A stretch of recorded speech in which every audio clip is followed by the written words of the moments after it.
Welcome to our Dodger Greenwashing campaign webinar for LA Climate Week. My name is Zan Dubin. I sort of kicked off the campaign with my friends Lisa Boyle and Naomi Seligman. You've already heard, if you've been here for a couple moments, from Morgan Goodwin, who is the Sierra Club Angeles chapter, senior director. And it's thanks to the Angeles chapter that we're here today. We did start this campaign very grassroots, just the three of us, started to send out feelers, and Sierra Club stepped in, and they're taking over really as infrastructure. So we're super excited about that and thank them for this webinar today. And also, I'm sort of getting ahead of myself, but moveon.com as well has been very helpful. I'm going to hold off on the number of signatures we have for a second. But anyway, welcome. The program today, we're going to just very quickly recap our Dodger campaign, then get into our panel. We have some great topics, and then take your questions. So as Morgan said, please feel free to put them in the chat. To introduce myself, I'm a former LA Times staff writer. I've run my own small communications shop focusing on clean tech and sustainability for several years. I got an EV advocacy when I got my first EV and went solar many years ago. I co-founded National Drive Electric Week, which this year will consist of 200 EV events, test drives and such from coast to coast. And then I led the recent grassroots effort that got Disneyland to pledge to electrify their gas-guzzling cars at Autopia. Yay! The power of one, the power of many. So our campaign, it really started with Sammy Roth at the LA Times, one of the nation's finest climate columnists, reporters. He wrote a column noticing the big old 76 logo and, atop of the scoreboards. And he wrote a column urging the team to drop their greenwashing sponsorship deal with oil giant Phillips 66, who owns the gas station brand 76. I'm going to quote Sammy real quick. There's a reason oil companies have spent billions on advertising in recent decades. Like the tobacco industry years ago, big oil is seeking, quote, social license to operate, according to Robert Brule, a professor at Brown, who researches climate denial and misinformation. When Phillips associates itself with an iconic team like the Dodgers, it buys goodwill with millions of fans, even if the fans don't realize it, staving off the day when big oil becomes a social and political pariah whose products are rightfully seen as harmful to our health and safety, much like cigarettes. Boy, that says it all. It creates this greenwashing, creates the acceptance and legitimacy of them, big oil, as a responsible corporation that's part of our community, the professor said. So again, when I read this, we wanted to put a movement behind it, more than just a column. So I partnered with Lisa, our panelist today, and Naomi Seligman. We started with an open letter, which probably most of you have signed. We now have 2 petitions. One is on MoveOn, that's the original. And then, of course, Sierra Club Angeles chapter is running our other one. So our letter, I don't have to quote from it. You've probably all read it, but bottom line, it reminded us that Antonio Guterres of the UN has actually called on all countries to ban fossil fuel advertising, right? And Lisa can talk more about this, but our California attorney, Rob Bonta, is suing oil and gas conglomerates, Phillips included, for disinformation campaign designed to deceive. My deal with this is it's both our campaign, it's both the carrot and a stick. And the carrot part is we're urging the Dodgers to take the leadership. I mean, imagine, that's why we're doing this. It's not just about one stadium. It's the statement they could make globally. They are globally beloved if they set this example and do the right thing. So just quickly, we began to handpick signatories. We got Bill Kibben, we got Naomi Oreskes, we got Kira Sedgwick. And Sammy reported our campaign in the LA Times. Sierra Club jumped in, and that brings us to today. I'm just going to finally say we are well over 10,300 signatures, okay, which we are going to officially deliver to Mark Walter, the owner of the Dodgers team, on September 22nd. Mark your calendars now. This campaign has legs. That will be our next big leap. We're going to deliver the petition, and all probably be 12,000 names by then. And two last notes, and then I'll introduce our speakers. I am full of joy. Joy is my superpower, and it's gotten, back by popular demand, but I'm also angry, right? As we all should be, and I can hold both things at once. And we were just discussing before we started that it was 103 degrees last Saturday at the first pitch at 7:10 p.m. at Dodger Stadium, and the team was giving out plastic bottles of water, and their bobbleheads were sponsored by Phillips 66. I'm angry. And Mark, the owner, Mark Walter, bills himself publicly as a conservationist, okay? And he gives, I'm sure it's millions, to wildlife and habitat preservation. Yay, that's great. But with the other hand, he is supporting and boosting fossil fuel and their lobbyists. So we are here to do everything we can to stop that. And on that note, I'm going to introduce our panelists. And I'll do it, and then I'll let each of them elaborate as we speak. Lisa Kaas Boyle is an environmental attorney, focused on policy to prevent pollution and protect our natural resources, a former prosecutor with LA District Attorney's Office, and a founder of the Plastic Pollution Coalition. She works locally with Resilient Palisades to respond to our climate crisis. Jason Wise is a certified California naturalist, LGBTQIA+ activist, native plant dad, and prolific tree hugger with a master's degree in environmental policy. He's currently working as an outdoor environmental educator and loves helping everyone see the beauty and diversity of nature. And by the way, if you haven't seen, he did a reel for this campaign. We'll post the link. It's incredible. Jordan Howard is founder and CEO of Shift Space. She is a strategist with unique experience bringing solution to engagement and systemic impact challenges for communities across public health, education, and environmental sustainability. Our first topic: what is the significance of this campaign for you, and how do polluters affect the lives and health of all Angelenos? I'm going to start by asking Jason to talk about that. Sure. Hi, everybody. I'm really excited to be here. So like Zan mentioned, I actually come from an environmental policy background. I used to work in nonprofits and advocating directly for positive change. And I made a shift in my life to become an outdoor educator to kind of, to foster more hope, I guess that's what I would say, because I feel like education is a tool towards helping us make change and creating a groundswell of knowledge and activism.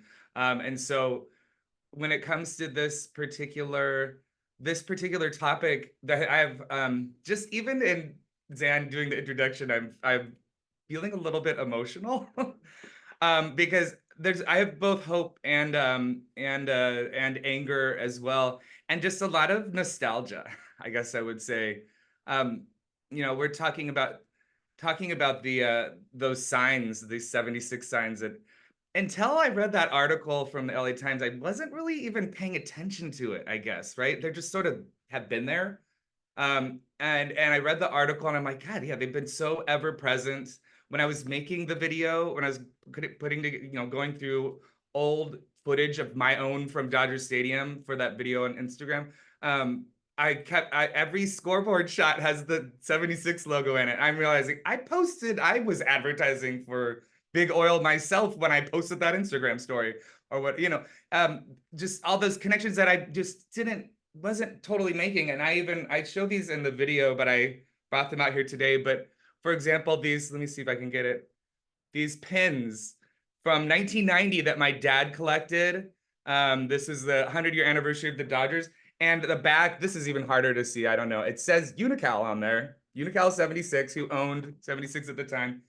You had to buy gas and rack up points to get the pins. And my dad was a huge Dodger fan. That's how I kind of got that connection.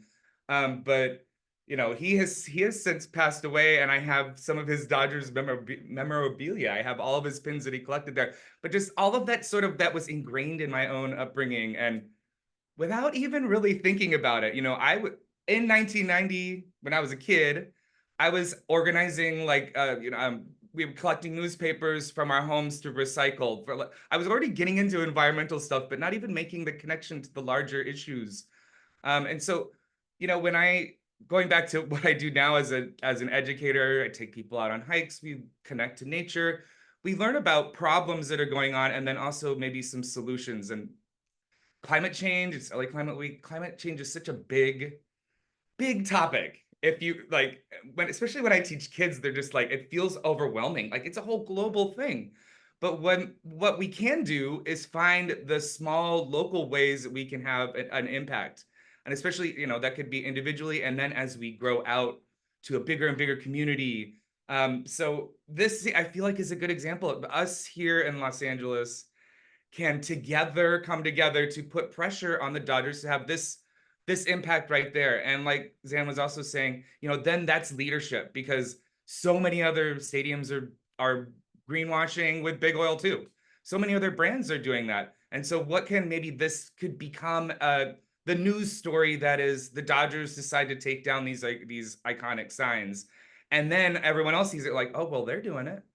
And suddenly, like, just us starting right here, signing this petition on the Zoom, start a movement that can get bigger and bigger and bigger.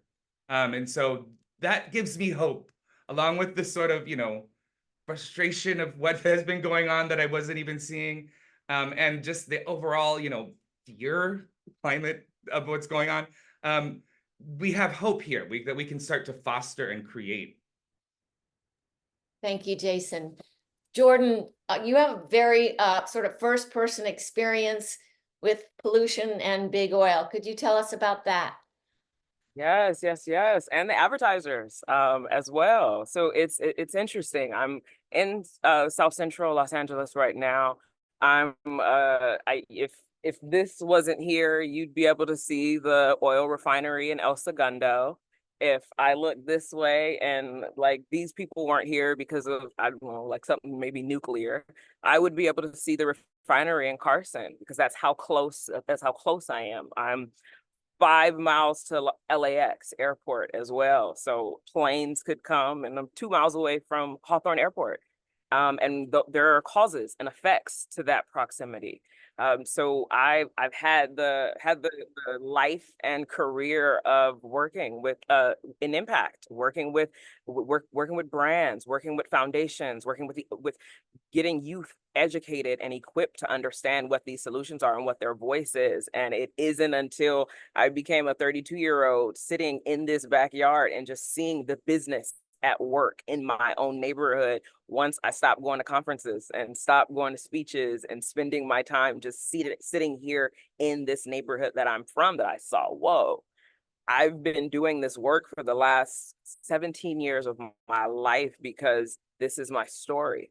And then I became ill and had all these different autoimmune symptoms and wondering, why is my hair falling out? Why am I suffering from fatigue every day? Why can't I move my legs sometimes? What is this joint pain that my body is suffering from? And I go to the doctor and they don't know what's going on based on what's happening. Tests are coming back and the tests are like, we don't know what's happening. You're basically healthy based on what we recommend, which is the same if we ask the EPA, Environmental Protection Agency, the air that I'm breathing right now. They would say it's safe. They would say that it is like the effects of the commerce happening 1 block away is okay.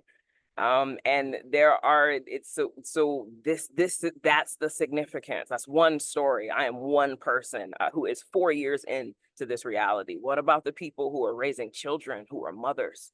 What about the people who have already lost their mothers and fathers, or the families and the children? This morning when I woke up, I meditated on the kids in children's hospitals not just at the Children's Hospital that I visited 2 years ago, when I'm just seeing the other realities of, wow, these kids are here and they should be at school. I'm meeting kids who are sick, and the answers to why they are sick, we have them in so much of our data and our research, and so much of these campaigns. It's uplifting these problems and our urgency and our anti and our, hey, we need leadership from here. It comes from the fact that these shouldn't be problems for these people. We shouldn't have hospitals that have children who have been admitted, 200,000 children, sometimes a year, in our hospitals across the country in the United States. And that's normal for so many families and parents. And there are reasons why these things are directly connected, as James Earl Jones passed away yesterday, and the circle of life and the Lion King and these stories. But and Dodgers and sports. My name is Jordan. Of course I love sports. Of course I love athletes. Of course there's inspiration that comes from that. But and a part of that is that we continue to get better. A part of that is about what the job isn't finished. What Kobe and Mamba mentality taught us. How do we become better? How are we now talking about the values that we're patroning when we're doing business? That's the significance. Thank you so much, Jordan. I know most of you here are well convinced of the power and effect of greenwashing. I'm going to cite a little research on that, and then ask Lisa to tell us about the legal aspects of it. We're going from the personal kind of to the academic here, all important. Anyway, studies have found that cigarette ads encourage smoking, and that bans on tobacco advertising lead to fewer people smoking. Sammy Roth at the Times noted that an ad agency working with ExxonMobil concluded that a 12-week campaign in the New York Times increased Exxon's brand favorability by more than 10%. Research also shows that when companies sponsor sporting events, audiences grow to associate their logos or brand with the good vibes of teams like the Dodgers, and that's according to UCLA. And if you haven't seen it in person or photos of the logo above the scoreboard, Megan, who's helping us here today, has posted that photograph in chat. So Lisa, please tell us more about the legal aspects. Okay, well, I was an environmental prosecutor at the LA DA's office at the same time that Kamala was our AG. So we were both downtown, and I am so proud of our current AG, Bonta, for bringing an incredible lawsuit. We are really leading the nation with this innovative lawsuit against the top fossil fuel producers and the American Petroleum Institute, their trade lobbying group, for not only misleading and unfair advertising, but also for public nuisance, for unlawful business practices, for product liability, failure to warn, and for negligent products. This is such a brilliant, innovative lawsuit against the fossil fuel industry. And I just want to put it in perspective why we are so upset about our Dodger team, our beloved Dodger team, being co-opted by the fossil fuel industry, because they are so negligent. This is so horrible that Phillips 76 is above our scoreboard. In the lawsuit, which I read from beginning to end, it's just so well done. It has the whole history of the deception of the fossil fuel industry, and how before I was even born, and I'm turning 60, they already had their own internal research predicting exactly what has happened with the climate. And not only did they bury this research, fail to publish it, but they misled the government and consumers about the harms of their product. And now that this science is so well known, they've taken another tactic. Instead of denying climate change and putting out very, very unsupported radical scientists who are paid for to lie. Now what they're doing is they're admitting the climate science, but saying that they're part of the solution. And I just want to share a couple of ads that are highlighted in A.G. Bonta's lawsuit. One of them is Phillips 76, our scoreboard advertiser, saying it has a photo of a man walking through a field, touching the high grass, and saying how they are part of the green energy future, which is a total lie. Even if Phillips 76 did everything that they claim that they would do in terms of supporting electric cars, all this nonsense, it would be less than 5% of their business. And their business is incredibly negligent. And we wouldn't have to be in this position if they had been truthful from the beginning. But now we have 110-degree temperatures at Dodger games. Everybody is suffering. And yet we have Phillips 76, who's being sued by our Attorney General, and the United Nations is asking for fossil fuels advertising to be banned because it has been so misleading and it's so destructive to the future of life on this planet. There are alternatives. Can you imagine if the Dodgers weren't taking money from the fossil fuel industries? Perhaps there would be charging stations for electric vehicles at Dodger Stadium. There are none. Perhaps there would be solar panels above the parking so that our cars wouldn't get so hot while we're parked at 110-degree games. And we could be contributing to clean energy to charge our cars. But none of this is happening because guess what? That money that buys the Dodgers, it has policy implications, not just for our government, who is totally bought by fossil fuels, but corporations like the Dodgers get bought and then they don't do the positive things. And this recent example of when it was 103 degrees at the first pitch at 7 o'clock and they're handing out bottled water, guess what bottled water is? That's a petroleum product. The plastic is petroleum, and it's another benefit to the fossil fuel industry.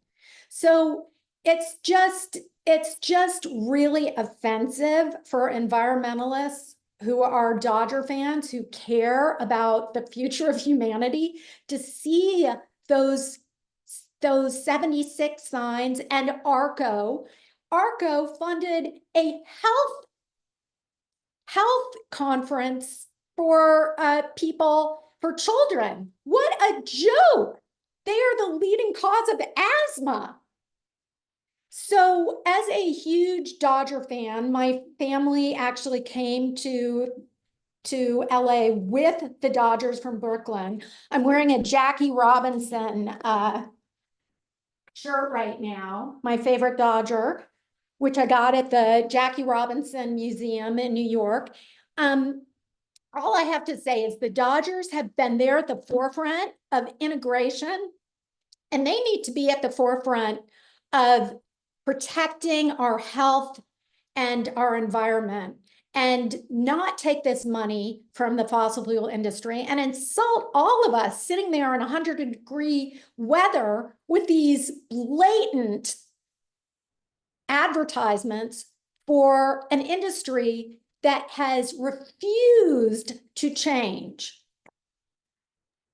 Fantastic. Thank you, Lisa. The ARCO involvement, by the way, the sponsorship came through the Dodger Foundation, which is their charitable arm. And they also supported an ongoing STEM education for kids. All I can say is I hope they learn in their science and tech classes that fossil fuels are causing you know what. What I also like to say, this is sports, this is competitive. Dodger Stadium needs to start competing with the other stadiums in town, because guess what? SoFi Stadium, they have 50 electric vehicle chargers. Intuit Dome, brand new, 2 megawatts of solar. So I like to say, and please quote me, the Dodger Stadium is so 1900s. They don't have any of this stuff. Oh my God. And in fact, they used to have EV chargers back in the day when we first got ours. They had a couple of them. And I've seen an email, I think, from the company that installed them saying, yeah, we're going to be upgrading these and adding to them soon. And that never happened. And I think Lisa connects the dots. This is all about connecting the dots, and that people are not doing it either willfully or ignorantly. They're both bad. But connect the dots. Why aren't there any EV chargers there? And it makes them look bad. I just want to quote from the Phillips 76, Phillips 76 ad. It says, "We are committed to helping the world address climate change." Right. That is double speak. I don't even call it greenwashing. It's brainwashing. That's It's right. the exact opposite.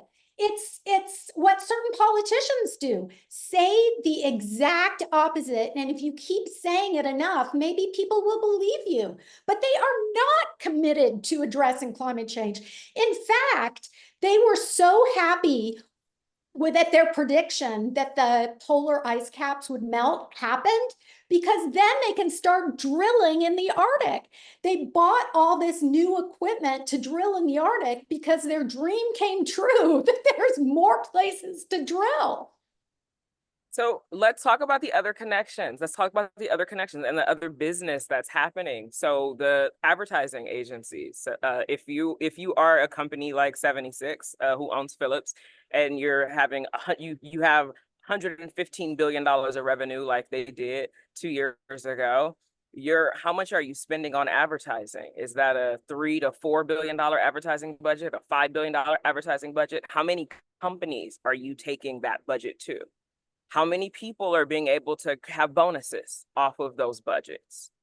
Like it's business. We're talking about lots of choices of people, not just one person at the top that I should be mad at if I'm watching Succession, not just 2 people or one person during a debate that I should be mad at if I'm watching politics. Like there are multiple people who are choosing to be on the side of dirty oil. And that's the problem. Like the business is connected, and they are moving with strategy. It is not a coincidence that it only benefits one part of the ecosystem and one share.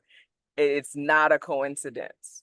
I've begun calling it corruption. I'm sure I'll be called on the carpet for this, but I'm following the lead of David Sirota, a journalist who was one of the producers of Don't Look Up, Adam McKay's film. And he's got a brand new podcast. If someone remembers it, put it in the chat. But he's got this history of campaign finance and money in politics and this exact kind of economic picture that we're discussing. And it's corruption, as Lisa and I think all of us are saying. To stay on the economics for a second, we've tried to find out how much this specific sponsorship costs. The Dodgers, it's all private. They won't come forward with it, but we're assuming it's probably, well, I don't know, millions and millions of dollars. It's a few hundred million. It's a few $100 million to $1 billion. It's a few $100 million to $1 billion. And since the Dodgers signed Ohtani and Yamamoto, they're 2 Japanese stars, they have signed, like within 6 months, they signed 9 new Japanese sponsors. So it shouldn't even be a question like, what'll they do, if they lose this sponsorship? But to the point, anyone else would like to just talk on that? I mean, and it does outrage me that what I think the cheapest ticket is $40, right? I know that the players earn exorbitant amounts of money, but you know, and as we've said, that the Dodgers bend over backwards to include all Angelenos, and it's just doesn't pencil out. I used to work at Dentsu. Dentsu is one of the largest media companies in the globe. It's a Japanese owned company. And so lots of media companies are under Dentsu. So like I don't know if they're still there to this day. I met Procter & Gamble while I was there. I met AB InBev while I was there. I met Louis Vuitton, Moet Hennessy while I was there. Really large supply chains. You're talking multi-billions of dollars of budgets just being able to be utilized, that are being able to be utilized and distributed through companies.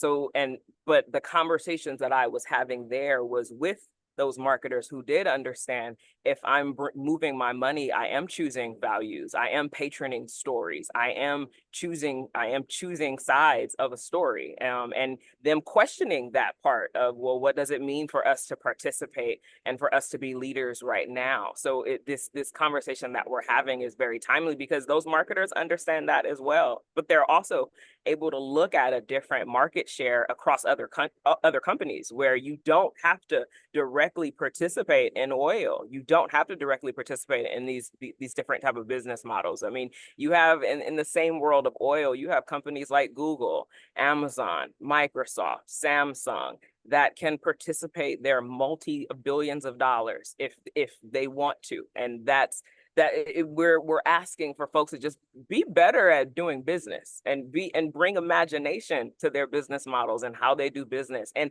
how they're also distributing into communities. I was a student at 16 when Chevron was bringing $30,000 checks from the oil refinery that was 1.2 miles away. And I was a student at an environmental school. So just like Zan said in the beginning, I hope they aren't teaching them. And I was having that conversation with my paper and my teachers where it's like, wait, if y'all are telling us that these people are terrible and now they're paying for this work, but they're not paying for this work and just like giving us lots of bands to be able to decide what to do with.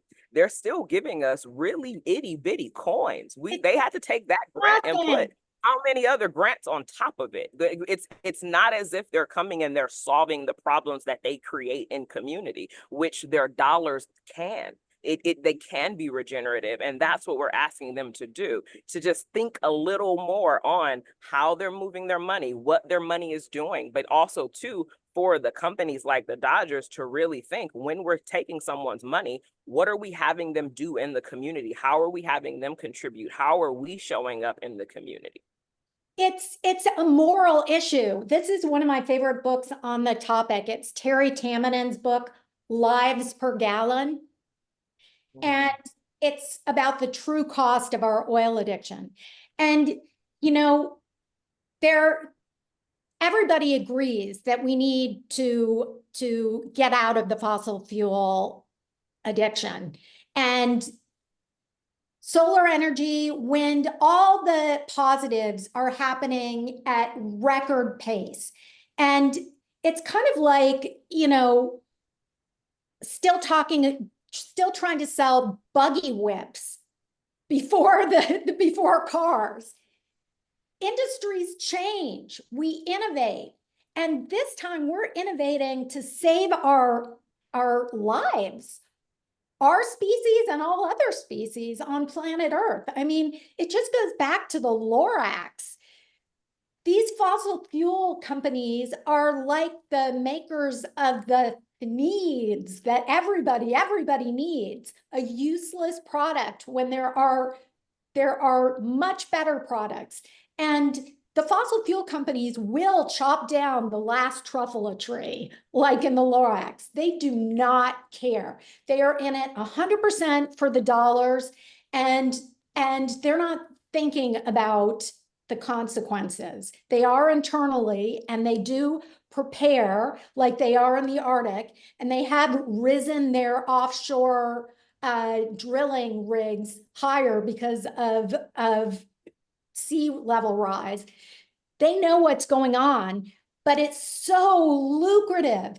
And that's what's so sick about it. It is lives per gallon. And we all need to take a stance. And the doctors I'm just going to interrupt Lisa. Up right on. Absolutely. Thank you. And in the interest of time, it looks like Jason wants to say something. Then I would like to jump to our final question for the panel about solutions and tips, and then open it up for questions. So go for it, Jason. Yeah, well, I was just going to say, we're talking about these corporations and the media companies and showing leadership and the possibility of change. One thing that I noticed when I was making that video for Instagram and TikTok, I was looking up pictures of the sign just for like some historical pictures, and I ended up noticing, oh, well, they redid the sign. It seems about 15 years ago. And immediately after they redid the sign, there was a series of different advertisers in those big circles right above the scoreboard sign. So I actually just looked it up right now to make sure okay, so it was State Farm, Universal Studios, Trader Joe's, and the actual Dodgers themselves had their own logo on there for a while. So there was also Coors and Bud Light. One could talk about alcohol problems at the stadium as well, and responsibility there. But to show that there is precedent, that there are other advertisers that would love to take over that space. And then just even a step beyond that, to go back to kind of, I guess, what I do as a teacher a lot of times. So there's the people among all levels of the corporate making the decision, but also the corporation any brand is really dependent on the consumer. Just like any politician is dependent on the voter, right? So ultimately, like, we have the power to come together to pressure them to do these things, to pressure the Dodgers to make this change that we don't want to be, to maybe even then by making it a news item, it helps to encourage other more responsible advertisers to come in there and kind of and take up in that space. And before, just one other thing I want to mention is that this is like one piece. Right? Anytime I talk about an issue, even teaching in person or even making a video, someone's like, well, also this, and this. And that's always true. There's always so much more. At Dodger Stadium, I mean, I've gone to a couple games this year, so it's fresh in my mind. Some of the areas don't even have a recycle can next to the trash can. They don't do any composting. They're giving up plastic. They were giving up the plastic water bottles the other day. That can't remember exactly. And now I want to go are there refill bottle stations? Like, there's so many more things that they can do, and putting the charging parking spots for EVs in that giant parking lot, right? There's so many more things they could do, but this is like, let's kickstart it. Let's like kick this sign off the top of the scoreboard and then go from there, because then we have a model of corporate responsibility from the Dodgers happening that can continue and snowball on to all these other things that, yes, we need to be doing too. Yes, and that does dovetail well into our solutions discussion. I'm just going to share one success because it's firsthand and hopefully authentic. I was able to take down Disney. That's an exaggeration, but a friend called about 2 years ago now, a year and a half, and said, Zan, they're still running gas cars at Autopia. That's crazy. And one tip I like to give as a former reporter, just reporters are people too. If you see something and you think it's wrong, man, just email them. LA Times is particularly easy because it's first name dot last name at latimes.com. And then also follow the media. I knew that Sammy Ross was a giant Disneyland fan. Why? Because I followed his damn Twitter account. Same for the Dodgers. He's an even big. So that's my tip. Talk to media. And show up to places. I have a Jane Fonda story related to that. I can tell you later, but that's my tip. What are you guys because this webinar is about campaigns that work. Looks like Lisa. I would like to say that we as people do have so much power, and government follows our lead. Corporations and government follow our lead. Even if there's so much money in the fossil fuel industry, they still need us. These corporations and the government still need us. So what happens is decisions don't get made until 50% or more of the public supports that decision. We saw it with equal rights to marriage. All these politicians, including Clinton and Obama, they weren't for equal rights to marriage until the public was 50%. As soon as the public was 50% for gay marriage, then the politicians started to change their tune and support it. And so I just want to say, as a lawyer who works on policy, what I need to create meaningful policy is the public to get out there and make demands of their politicians, of corporations, because only when they know that they are on the majority side will they have the confidence or feel the pressure to make these decisions. So don't think that asking the Dodgers to drop fossil fuels is pie in the sky or in vain, because when the Dodgers leadership sees our concern, it can affect them, their ticket sales. Right on. Who's next? I want to go. So one of the big wins that we just had in California was led by, you mentioned her, Zan, Jane Fonda. And she had this incredible young woman, Nayeli Gonzalez, aside her. And Nayeli comes from Wilmington and grew up right next to the refinery that's there in Wilmington, the Marathon Oil Refinery, and like fought the big oil all the way through until Gavin Newsom joined the fight, until Jane Fonda joined the fight, and all of these folks, and became like incredibly empowered and shifted that law. And they won. They won. That was a big win that was announced this spring that we should still be talking about and celebrating, where they basically rectified the law. They created the law where you cannot have an oil refinery 3,200 feet from homes, businesses, and schools.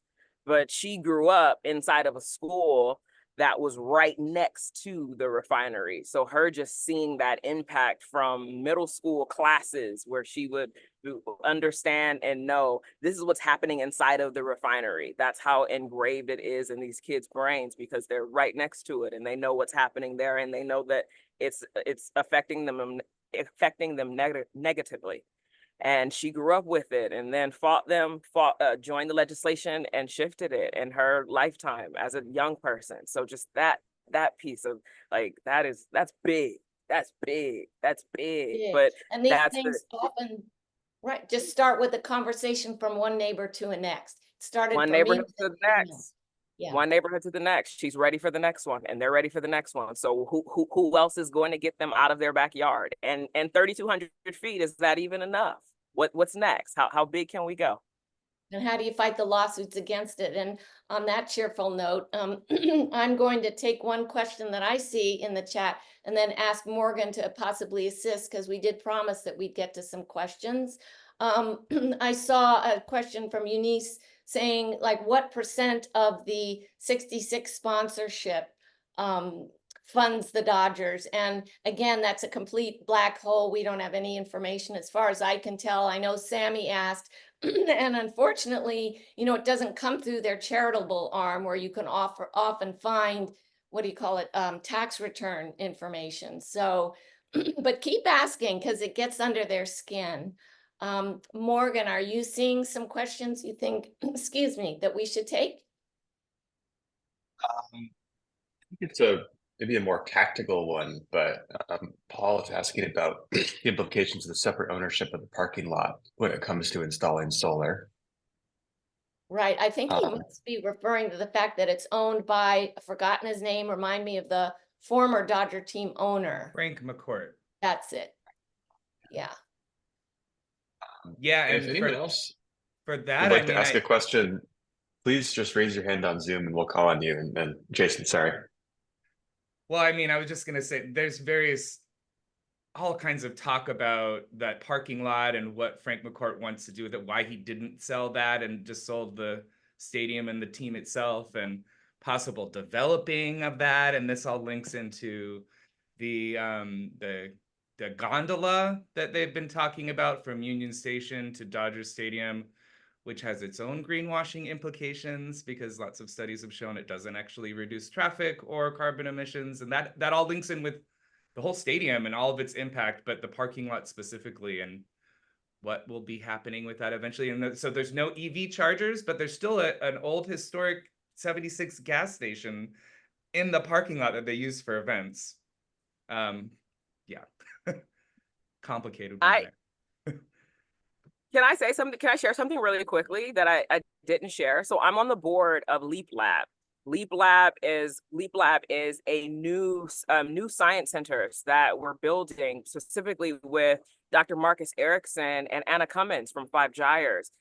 They have spent the last 15 years exploring all the gyres and the oceans across the world, collecting plastic pollution, as well as the last 20 years digging fossils and being a paleontologist. So because plastic comes from oil and oil comes from dinosaurs, so just that bringing that cycle all the way through. So we're now building science centers called Leap Lab across the country and in Iceland too. But just this piece of how do we now tell this story of fossil fuels, but the future of innovation, talk about materials, educate students on science, facts-based science, solution-based science, but also give these supply chains another story to tell.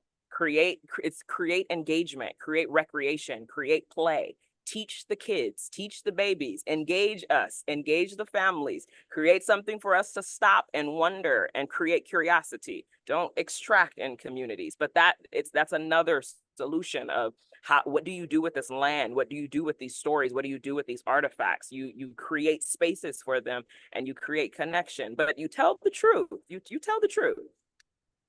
Right. I see two questions about our next steps and the petition.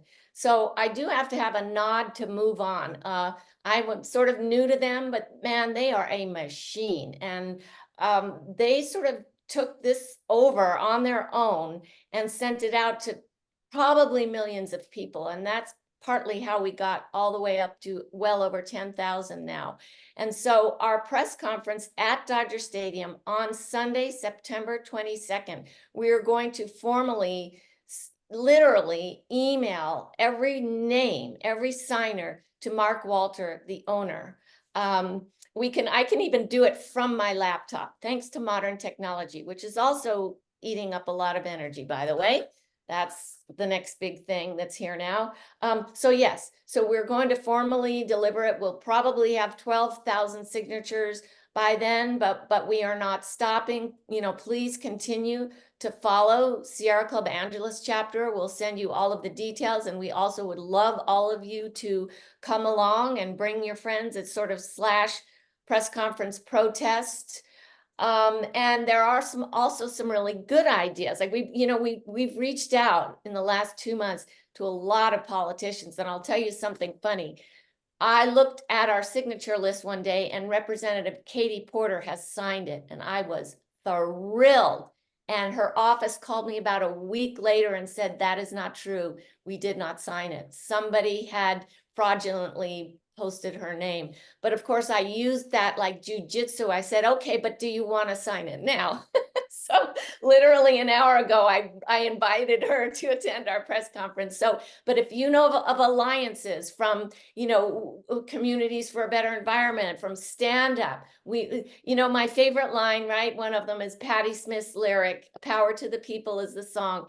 And she says, I believe everything we dream can come to be through our union. So that's what we're here today too, as well, is to continue to build our union. And with that, I'm going to ask Morgan again because I really don't want to ignore the people listening, and if there are any other questions. No other questions in the chat, but Jordan, you were going to jump in? Oh, I just saw you come off mute. I was just Digital.